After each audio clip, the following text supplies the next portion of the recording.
¿Está bien? ¿Se me entiende? Finalmente he cambiado el título, lo he llamado El hombre que sabía demasiado.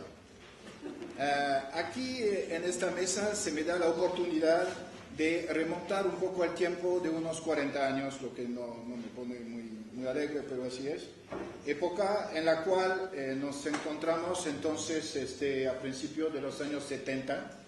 Conocí por casualidad a un joven líder yagua de nombre Alberto Proaño, perteneciente al apellido de la ardilla, Mcaturia. Era en 1972 cuando el grupo al cual pertenecía Alberto acababa de instalarse en una comunidad situada no muy lejos de la frontera con Colombia y Brasil. No tengo mapa, pero ustedes se dan cuenta más o menos con los mapas que había antes. No sabía en este momento que iba a mantener a lo largo de los años una relación estrecha con él, de tal manera que se convirtió poco a poco no solo como mi principal informante sobre la cultura yagua, sino en un compañero y un amigo. Alberto, familiarizado a lo largo de los años a la encuesta y a la práctica etnográfica, se volvió una suerte de informante ideal, que en su término llamaba especialista operativo, que esto tomó de reuniones que había por aquel entonces en la zona del trapecio amazónico. Fue sucesivamente el informante de varios investigadores, esencialmente peruanos, pero también de una joven antropóloga suiza, alumna mía, que redactó en 2005 una memoria sobre este señor y sus nuevas técnicas terapéuticas. Entonces, aquí está uno de sus trabajos y este es el segundo. Alberto aprovechó estas interacciones con investigadores de afuera para innovar en materia de parafernalia chamánica y adquirir en el ámbito regional un cierto renombre.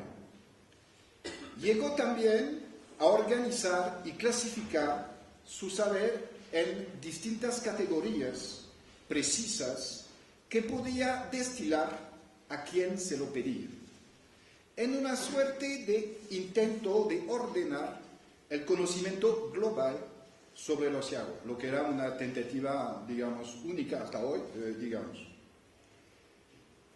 Este hombre, que sabía probablemente demasiado, ha sido víctima de varias tentativas de asesinato por brujería, como suele ocurrir en semejante caso. En 2000 recibió en particular un golpe de machete en la cara que lo dejó casi inválido. Últimamente, pero sobre otro registro, he tenido información sobre un proyecto de una banda dibujada o de un cómic elaborado por un brillante joven dibujante peruano cuyo protagonista o héroe es calcada sobre la vida y el personaje de Alberto, tal como se desprende de la lectura de unos mitos transcritos en un libro que escribí por aquel entonces que se llama El Calvo y la Raya, precisamente narrando estos viajes subacuáticos, digamos, con la gente de abajo de agua.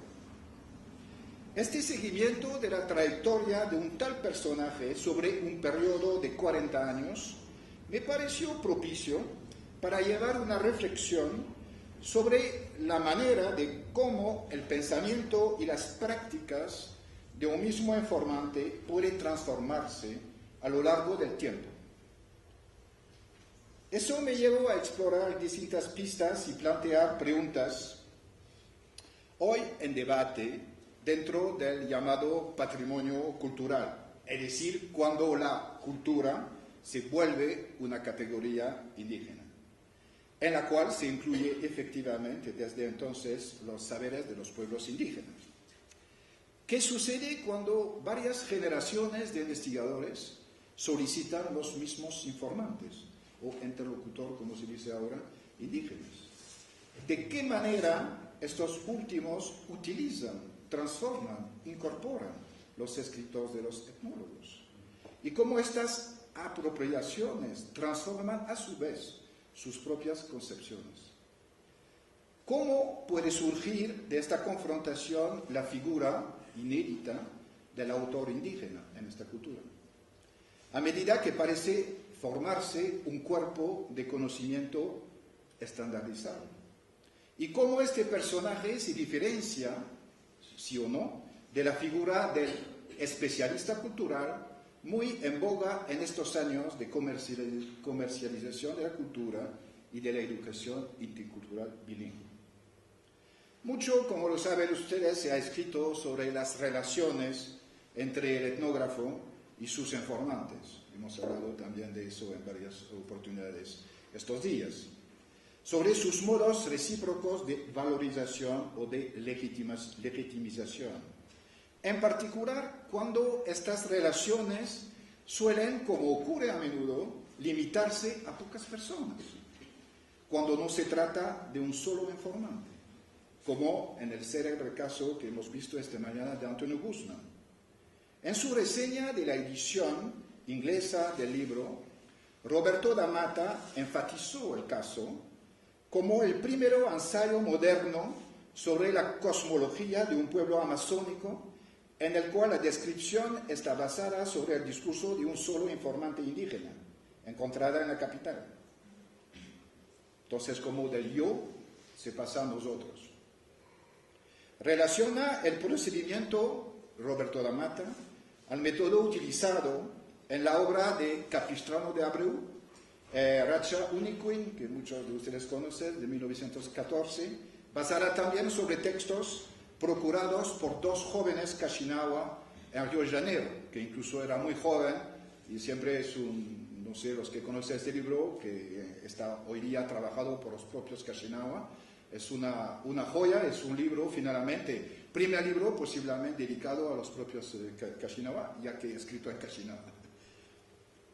Se puede consultar al respecto el reciente estudio de un muy querido amigo, Marco Antonio González, traducir al otro, de 2010, sobre precisamente la obra de Capistrano de Abreu y la influencia etnográfica, hemos hablado de eso esta mañana, alemana, sobre la fabricación del informe como coautor, lo que era de Preuss, también incluso de von den Stein, de Ehrenreich, de Krauss, etc.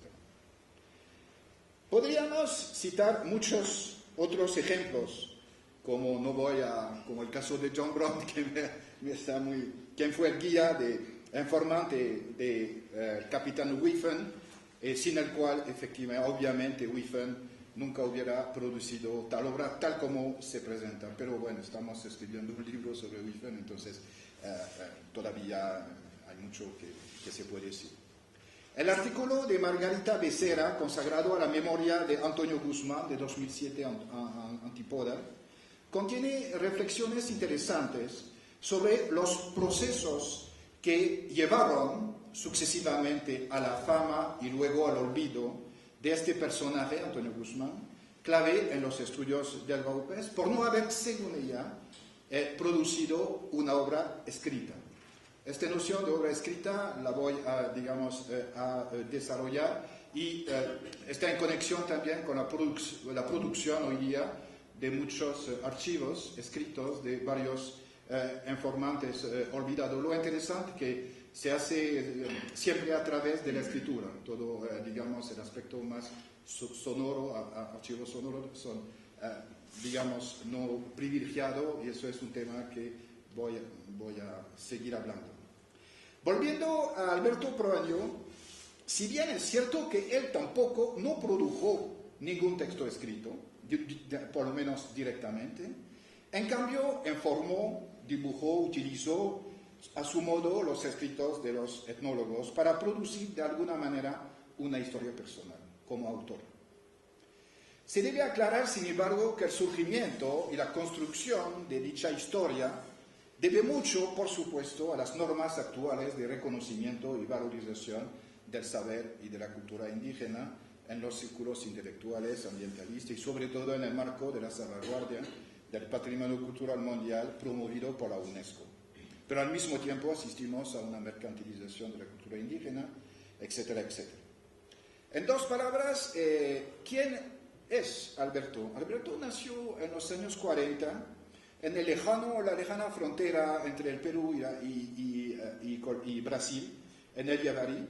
Su padre, que ocupaba el doble papel de líder de su comunidad y de chamán, vivía en los años 30 en un río, Atacuari, que desemboca precisamente en el Amazonas, en el punto fronterizo entre Colombia y Perú. Hacia 1935, el grupo de su padre se trasladó hasta el sur del Amazonas, desplazándose continuamente por motivo, como solía ser mucho por entonces, por motivo de trabajo de la madera con distintos colonos. En 40 y 42, el grupo se establece en esta frontera con Brasil, donde nació Alberto. Hasta los años 50, el grupo de su padre vuelve a Atacuari para también trabajar la madera. En 56, es importante, Alberto efectuó, según parece, un viaje a Iquitos, que es un viaje que nunca se señala, sobre el cual sabemos muy poco, excepto que ahí aprendió algo o escuchó hablar de las curaciones espirituales, especialidad terapéutica que desarrollaría después. A partir de los años 60 se inicia el chamanismo con su padre Xenón. A la muerte de su padre hereda los cargos de líder y chamán y el grupo se desplaza la comunidad donde lo encontró en los años 74 de la frontera. A partir de 78-80, Alberto desarrolla distintas formas de chamanismo y se vuelve un curandero reconocido a nivel regional. Practica un tipo de chamanismo subacuático y realiza operaciones espirituales inspiradas de la tecnología occidental, incluyendo el teléfono espiritual, que consiste en comunicarse con los espíritus a través de números de teléfono memorizados y no más por medio de silbos y de cantos a la manera tradicional. Aquí está captando, digamos, la comunicación. Utiliza el lenguaje de la comunicación radiofónica, ¿no? Cambio, paso, cambio, etc., ¿no? Entonces, a veces las líneas se cruzan, entonces con humo de tabaco están limpiando, digamos, las líneas cuando están un poco cargadas y que se cruzan. En 2000 escapa, como se ha dicho, de poco en una tentativa de asesinato con un golpe de machete en la cara que precipita su salida de su comunidad. Esta tentativa de asesinato representa un momento clave en su vida y motiva su salida para un ambiente urbano, en este caso sería Leticia. Este es un fenómeno muy recurrente en la Amazonía peruana, por lo menos hoy, donde a raíz de muchas acusaciones de brujería, muchos chamanes tienen que buscar el anonimato en las ciudades, ¿no? En tal caso que hay ciertas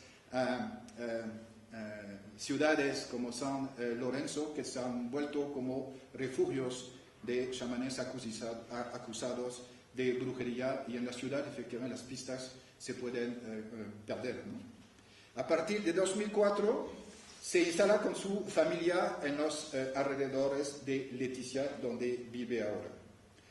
A lo largo de nuestras entrevistas y discusiones, desde los años 70, habíamos establecido de común acuerdo con él ciertas reglas de funcionamiento, que consistían esencialmente en remuneraciones, al principio con productos, luego con dinero, para el tiempo pasado en sus enseñanzas.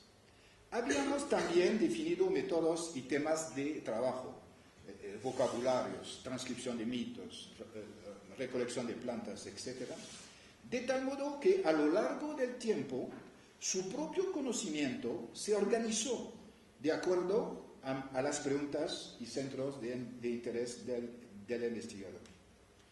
Este proceso resultó para mí muy claro cuando la joven antropóloga suiza empezó a trabajar en 2004 con Alberto precisamente.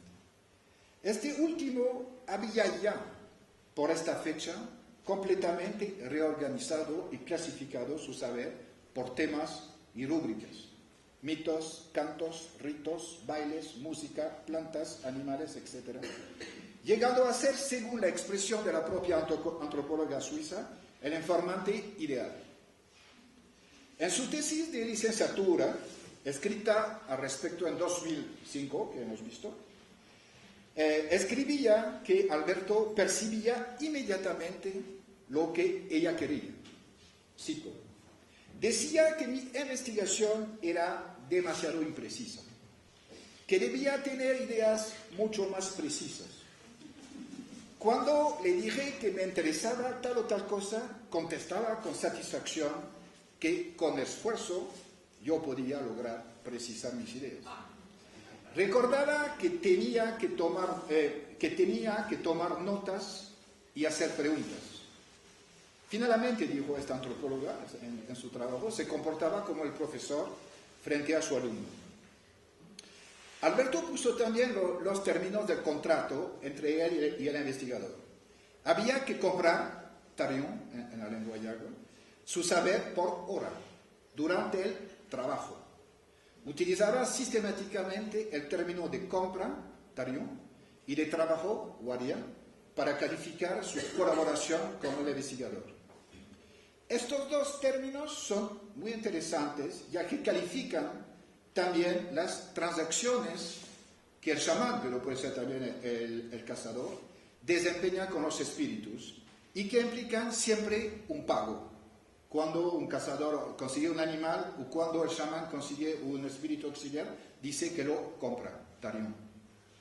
Dicho término, dicho de paso, se puede igualmente extender a cualquier tipo de operación comercial entre un patrón y sus peones. La calidad del trabajo como tal depende también de la manera y del método utilizados. El verdadero trabajo, según Alberto, consistía en grabar su voz en la noche con el grabador. De manera general, los Yagua tienen, no sé si es siempre la misma cosa en otras partes, una verdadera fascinación para escuchar durante horas su propia voz en la grabadora. Interés que no les procura, por ejemplo, la foto, la imagen.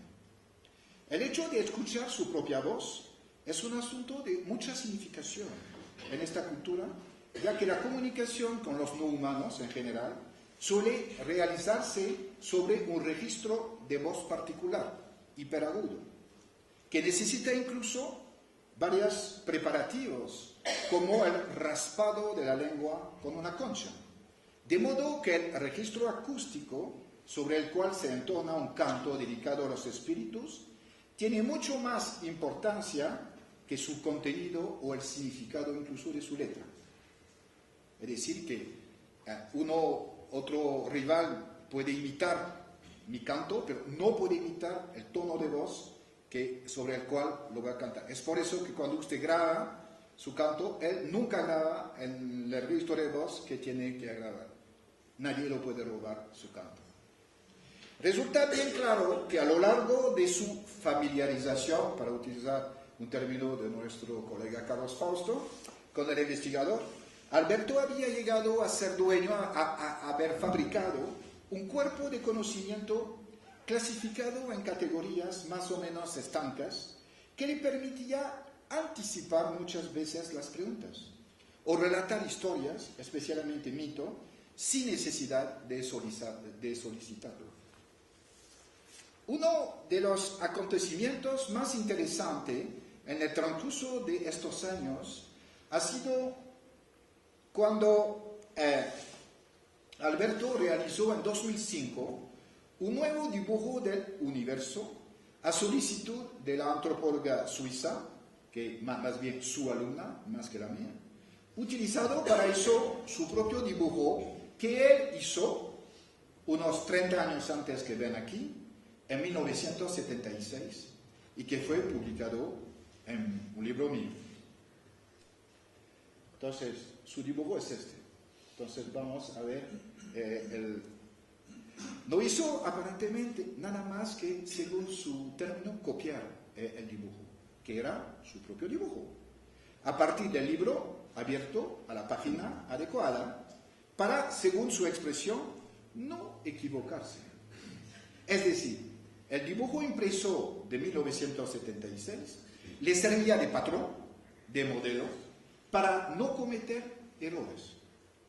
Todo ocurre entonces como si la cosmología, universo hasta entonces del movimiento y de la transformación, se había vuelto súbitamente fijo.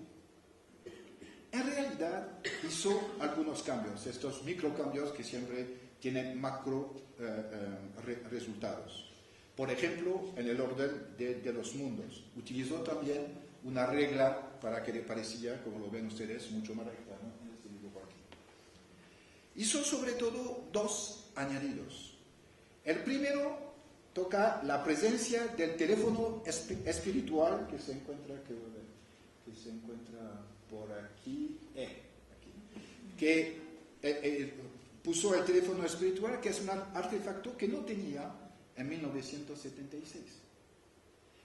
Y sobre el cual mi alumna estaba estudiando, entonces lo puso ahí precisamente. El segundo concierne la mitad superior del dibujo, la mitad superior es de aquí, desde aquí, aquí, ve que este corresponde a la mitad inferior, que concierne la mitad superior que representa el mundo del Señor Dios. Llama la atención la importancia de este mundo en la economía del dibujo, que es la mitad. Desaparece en el dibujo de derecha el mundo de los muertos, cuyas almas ahora van directamente en la casa del Señor. Se puede decir que este añadido, que ocupa la mitad superior del dibujo, representa, desde su perspectiva de él, su historia personal transcurrida de 1976 a 2005, que es, en fin, su conversión al cristianismo. Es decir, resumiendo, 30 años de su vida. Bueno, no puedo hacer un análisis comparado porque no hay tiempo entre los dos dibujos, pero resultaría muy interesante. Lo interesante también es que los dos mundos, llamamos así, se superponen, se ven aquí, en este dibujo, sin eliminarse, sin sustituirse. Encontramos, de cierta manera, la mitad de arriba, que sería el mundo de afuera, su conversión al cristianismo, y la mitad de abajo, el mundo de adentro, en una suerte de dicotomización del mundo que recuerda un poco el caso de los otomí de México, analizado por Jacques Galinier, nuestro colega, y su reflexión sobre la noción de aculturación y de sincretismo, visto mucho más como la producción de entidades paralelos que como fusión. Otro procedimiento significativo en la autofabricación de Alberto como autor es el tratamiento que hizo de mi libro sobre el chamanismo yagua, que se llama Versar el Poder. Yo sabía que varios dirigentes yagua habían utilizado unos trabajos míos sobre la migración de ellos, que efectivamente no son migraciones, son desplazamientos, pero por aquel entonces pensaban que eran migraciones, para justificar sus reivindicaciones territoriales frente al Ministerio de Agricultura. Eso es una discusión que hemos tenido ayer sobre efectivamente la necesidad en cosmologías que no tienen mucha toponimización para efectivamente defender su punto de vista frente al Ministerio de Agricultura. Yo sabía también que varios profesores yagua incorporaron varios de mis escritos en los programas escolares, y especialmente yo soy un poco dibujante y siempre pongo dibujos en los libros, y esto es muy práctico en la escuela porque los niños pueden pintar, ¿no? Entonces es muy agradable esto. Pero mi sorpresa fue mayor cuando me enteré que Alberto curaba con mi libro sobre el chamanismo, aplicando a la manera de un poder, de un encanto, directamente sobre el cuerpo de los enfermos. La explicación que proponía era que el libro en cuestión reunía palabras poderosas, en parte suyas, y eficientes por el hecho de haber sido escritas, es decir, inscritas. Una vez escritas, las palabras no se borran y existen para siempre.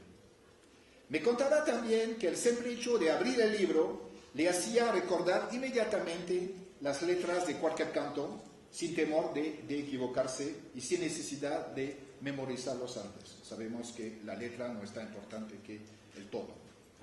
El libro, tal como lo utiliza Alberto, se volvió una entidad suya, productiva, agentiva, capaz de curar y de matar. Razón por la cual él se queja siempre, hasta hoy, que se le roba. Se roba siempre este libro, con frecuencia, obligándome a traer a cada de mis visitas, nuevos ejemplares para reabastecerse. Y hasta que se agotó el libro. Entonces, él me dijo que tengo que escribir otro, y rápido. Entonces, para que él puede, efectivamente, seguir. Y yo no tengo una producción suficiente para abastecer, digamos que... Esto le molesta un poco porque es la idea que nosotros... Nuestro saber es precisamente, de poder producir al infinito escritos. Esta experiencia se revela interesante, no solamente para informar sobre el posible destino de una tesis doctoral, sino también para conocer cómo se apropia y se incorpora un cierto tipo de conocimiento y de memoria para producir una cierta biografía viva. Sería, por otro lado, interesante relacionar esta figura de autoría cultural con la de los especialistas culturales, muy en boga desde entonces. Mayormente este calificativo se refiere a la manera bajo la cual se reconocen dichas personas en los programas educativos, especialmente en el programa de Forma Via Peniquitos, que algunos de ustedes conocen, que es de formación de maestro bilingüe. Se trata de un programa de formación de especialistas indígenas, 1 o 2 por grupos etnolingüísticos, destinados a formar los maestros bilingües, es decir, formadores de formadores. Se presentan como los conocedores oficiales de su cultura, aunque tienen la tendencia ahora a emplear el yo en vez del nosotros. Movimiento inverso al del etnólogo que trabaja a partir muchas veces de un solo informe y que generaliza. Vemos ahora muchos casos de especialistas, especialmente de los Rivero, por ejemplo, que él dice que los Rivero es él, yo. Cuando habla, él son los Riveros. Un movimiento simétrico inverso. ¿Ya? Se diferencia de los otros especialistas por su oficio de guardianes de la tradición ancestral. Es decir, que en vez de innovar a la manera de Alberto, se espera de ellos todo lo contrario, que no muevan nada de la tradición. Distintos todavía son los especialistas culturales capacitados por la Dirección General del Turismo o por las empresas turísticas para incentivar proyectos en las comunidades nativas o para guiar a los turistas en la selva en una suerte de white tourism. Esta versión codificada y asertizada del especialista como intermediario en las culturas puede reservar sorpresas. Es como la Dirección Regional del Turismo de Loreto en Iquitos elaboró últimamente, con la ayuda de antropólogos, que es bien interesante, una lista de chamanes acreditados con el motivo de identificación y de registro para que dichos especialistas sean recomendados a los turistas como chamanes de confianza. Hay los muchachos de confianza. La lista actual comprende 54 nombres de curanderos y curanderas. Los criterios de selección utilizados son muy diversos. El objetivo de la dirección es, ellos dicen, de responsabilizar a los chamanes frente a su práctica, o más bien a de responsabilidad de la dirección si pasa algo. Se trata en suma de normar, normalizar, normativizar, reglamentar, codificar o controlar las prácticas chamánicas para adecuarlas al turismo y al business. El resultado ha sido, claro, inverso. Los chamanes empezaron a pelear y han tenido que sacar la lista. A modo de conclusión y para completar la singular historia de Alberto Proaño, quisiera referirme ahora a la historieta en forma de cómic, compuesta por este joven dibujante peruano, Martín Aramburu Izaga, que tomó a los personajes del mito El Calvo y la Raya, que se menciona en mi libro Ver, Saber, Poder, bajo el nombre de El Calvo y la Sirena, como punto de partida para el superhéroe o el protagonista de esta serie, que en realidad es una especie de Alberto Proaño.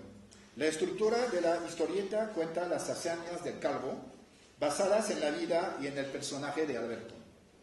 Martín Aramburu está trabajando ahora en un segundo historieta titulada El Calvo y Norón, Norón es el espíritu del monte, que cuenta nuevas hazañas del mismo calvo, alias Alberto, pero esta vez en la selva. Lo interesante aquí es que se armó una historieta en base del enfrentamiento de dos chamanes, Alberto y Kawirai, y utilizan los mundos, los seres acuáticos, en una guerra entre los dos, ¿no? Entonces, utiliza exactamente los detalles que está en el libro. Bajo la forma del calvo le parecía el personaje que podía, a la lectura del libro, recordarle, digamos, Alberto, y efectivamente termina, aquí no puedo, claro, detallar mucho, con la victoria del calvo, es decir, de alias, ¿cómo se llama? Alberto. Ahí se mezclan referencias al mito del calvo, a relatos de Alberto mismo sobre sus propios viajes subacuáticos en busca de medicina para realizar las curaciones de los enfermos. Todo esto recorrido brevemente descrito me pone a reflexionar sobre dos puntos. La idea de volverse alguien, un sujeto, que puede escapar en la cultura yagua al reciclaje de su nombre y de sus principios vitales, en suma, volverse inmortal, en la palabra de ellos, no es del todo desconocido en la tradición cultural de este pueblo. Al contrario, se encuentra más bien al centro de esta tradición. En 1969, un lingüista del Summer Institute, Paul Paulison, escrito una tesis sobre la mitología yagua, mostrando sus tendencias épicas. Él mostró que faltaba muy poco en esta mitología basada sobre hazañas de héroes, faltaba muy poco para que pudiera constituir o reunir exactamente la definición clásica de la epopea. Solamente faltaba unir, digamos, los relatos que, por razones que podemos discutir, los yagua no hicieron precisamente. Entonces, había en la mitología es una serie superpuestas o en continuación de una estructura invariable de hazañas de personajes, puede ser luna y sol, puede ser los mellizos, puede ser el calvo, etc. De tal manera que usted puede empezar con un nivel de un personaje y puede enchufarse en el mismo segmento, pero con otro personaje, para regresar de nuevo a otro. Es decir, que un mito puede ser referencia a varios ciclos, porque todos los ciclos siguen la misma estructura, que es la estructura de la epopea. Hay un aspecto importante, un lugar en la cultura yagua donde alguien puede ser tratado como individuo. Hay un proceso de individualización. Es a través, efectivamente, del homicidio. La palabra... ¿sí? No, en 5 minutos se termina. La palabra del gran guerrero Guardián es ligada a, finalmente, el número de homicidios que se puede. De los homicidios, los yagua tomaban no la cabeza, sino los dientes. Hacían, como muchos otros pueblos, collares de dientes humanos, y más tenía estos collares de dientes humanos, más podían tener esposas y más crecía la yuca, el plátano, etc. Entonces, era interesante que a estos grandes guerreros, o Warrior, no puedo entrar, digamos, en detalles, no se reservaba ningún tratamiento funerario, a la diferencia de los otros, ninguna cocción. El nivel es de hacer un hueco al centro de la casa, poner el cuerpo y poner el fuego, es decir, en una cocción inversa, ¿no? Y para que los almas de los muertos van efectivamente a la tierra de los muertos, y sus nombres pueden ser reciclados, como dijo Hugh Jones el primer día, del abuelo al nieto. Con el gran guerrero, no. El gran guerrero escapa a este ciclo. Hoy día se cuenta las hazañas como un registro de cuento narrativo específico para estos personajes que se supone se han vuelto individuos en el sentido que su nombre permanece, no puede ser reciclado, y son memorizados por eso precisamente, que no son, ¿cómo se puede decir? Se puede también considerar los collares de dientes humanas. Ellos ponían los molares al frente y caninas atrás, es decir, que el guerrero vivía toda su vida entre las mandíbulas de sus enemigos. Se puede considerar como un tipo de equipo humano, en el sentido que el sonido importante en la mitología que indica un acontecimiento es el ruido que hacen los collares de dientes humanas cuando se entrechocan.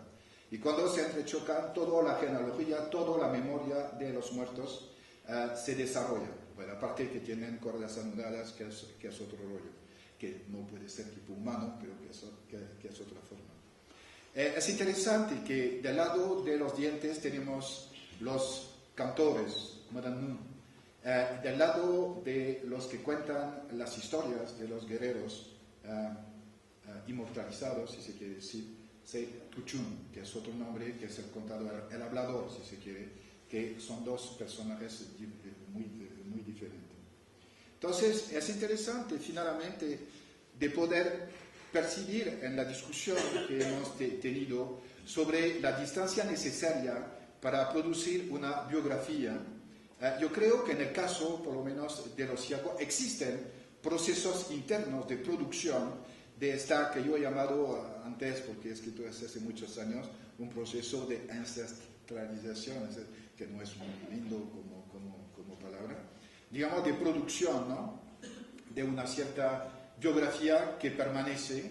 En el caso de Alberto, lo interesante es que utiliza lo que otros pueden escribir para utilizarlo. Digamos, es una manera, ¿cómo se puede decir?, que no tiene mucho que ver con la idea de sacar dientes y de conservar dientes, pero un poco, digamos, puede haber una cierta relación. No ponen los libros en el lugar de las flautas, pero utilizan y se roban como las peor que puede llegar a un guerrero antiguamente, era que le robaran los collares de dientes humanos. Era la peor cosa que podía llegar. Le podían, y también el Gurupari, porque tienen también flautas, pero es bien interesante la relación incluso entre los collares de dientes humanos y el Gurupari. No puedo entrar, digamos, aquí en detalle. El segundo punto que me interesa, y ahí voy a concluir, es un poco sobre el nacimiento de una tradición o de un estilo iconográfico. Hace unos años en Perú se publicó un libro que se llama El Ojo Verde, que recopila también dibujos de distintas sociedades amazónicas peruanas, utilizando una tecnología, digamos, escolar, por el hecho que es muy figurativo, etc. Pero lo interesante es que cada uno tiene un estilo. Si ve usted Ticuna, esto sabemos que viene de un señor que dibujó y que efectivamente, por los Aguajún también sabemos que en 1935 había un polaco que ha producido un cierto tipo de dibujo que efectivamente lo están produciendo. La última vez que fui en el Ampillacu, me contaron que por los años 50 pasaron también un grupo de pintores, donde había creo 2 franceses, que inauguraron una tradición mucho antes que vino el pintor, un pintor Gripa muy conocido, digamos, en la zona de Pebas, mucho antes, ¿no? Entonces, yo me pregunto, hasta cierta manera, si entre los Yagua no producen, hasta que puedo saber hoy, ningún tipo de dibujo que se puede decir figurativos, no están en el libro Ojo Verde por razones que puedo explicar, no están muy presentes en las organizaciones indígenas por razones que también yo puedo explicar, pero me pide Martín, una vez que termina la banda dibujada, de confrontar eso a los propios Yagua. Yo me pregunto si efectivamente en su tradición de incorporar cierto tipo de estilo, yo me pregunto si en el futuro la manera Yagua de ser presente en varios tipos de publicaciones no será bajo la forma de un cómic. Muchas gracias.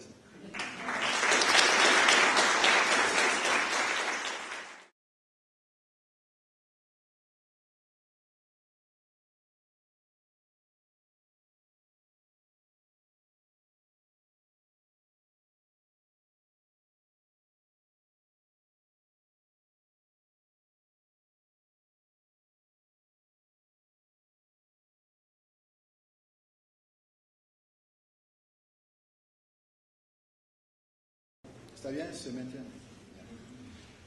Finalmente he cambiado el título, lo he llamado El hombre que sabía demasiado. Aquí en esta mesa se me da la oportunidad de remontar un poco el tiempo de unos 40 años, lo que no me pone muy alegre, pero así es. Época en la cual nos encontramos entonces a principios de los años 70. Conocí por casualidad a un joven líder Yagua de nombre Alberto Proaño, perteneciente al apellido de la ardilla, Mcaturia.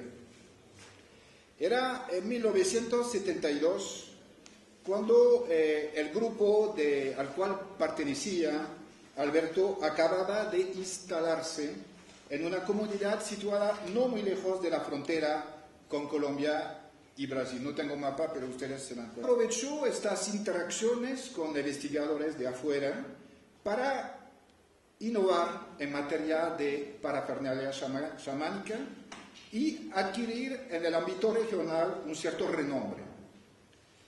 Llegó también a organizar y clasificar su saber en distintas categorías precisas que podía destilar a quien se lo pedía, en una suerte de intento de ordenar el conocimiento global sobre los Yagua, lo que era una tentativa, digamos, única hasta hoy, digamos.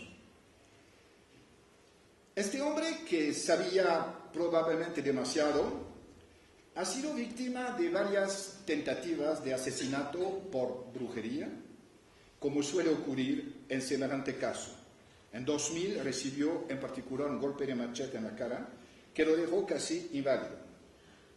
Últimamente, pero sobre otro registro, he tenido información sobre un proyecto de una banda dibujada o de un cómic elaborado por un brillante joven dibujante peruano cuyo protagonista o héroe es calcada sobre la vida y transforman, incorporan los escritos de los etnólogos. Y cómo estas apropiaciones transforman a su vez sus propias concepciones. ¿Cómo puede surgir de esta confrontación la figura inédita del autor indígena en esta cultura? A medida que parece formarse un cuerpo de conocimiento estandarizado. Y cómo este personaje se diferencia, sí o no, de la figura del especialista cultural muy en boga en estos años de comercialización de la cultura y de la educación intercultural bilingüe. Mucho, como lo saben ustedes, se ha escrito sobre las relaciones entre el etnógrafo y sus informantes. Hemos hablado también de eso en varias oportunidades estos días. Sobre sus modos recíprocos de valorización o de legitimización, en particular cuando estas relaciones suelen, como ocurre a menudo, limitarse a pocas personas, cuando no se trata de un solo informante, como en el célebre caso que hemos visto esta mañana de Antonio Guzmán. En su reseña de la edición, más o menos con las mapas que había antes, no sabía en este momento que iba a mantener a lo largo de los años una relación estrecha con él, de tal manera que se convirtió poco a poco no solo como mi principal informante sobre la cultura yagua, sino en un compañero y un amigo.